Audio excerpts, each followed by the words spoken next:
আসসালামু আলাইকুম। কানকোলা তালতলি এসেছিলাম কফি হাউসে। কফি হাউসে এসে দেখি অনেক সমাধান আছে, অনেক লোকের সংখ্যা আছে। তো দেখি অনেকটাই ভালো লাগলো। এর আগেও একটা ভিডিও ছাড়ছিলাম, এখন এতটা লোক ছিল না, এতটা পরিবেশ ছিল না। এখন এসে দেখি অনেকটা পরিবেশটা পাল্টে ফেলেছে। দেখি ওই দোকান মালিক কি বলে, ওনার কাছ থেকে আমরা একটু সাক্ষাৎকার নেব।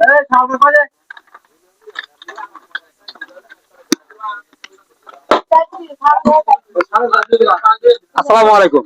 ওয়ালাইকুম সালাম। আপনাদের এখানে এই ছোলা কি কি করছেন? সোনালী মুরগি আছে, আর ছোলা আছে, আর অন্য অন্য কোনো জিনিস নেই। অনেক চটপটি করছি।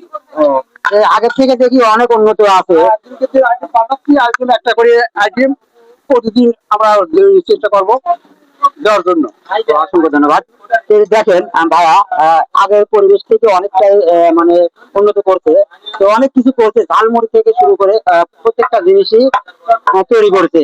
চটপটি ফুচকা সবই পাবে। আগামী দিনে যেন ভালো ভালো ভিডিও করতে পারি, এটাই কামনা করছি। আল্লাহ হাফেজ, ধন্যবাদ।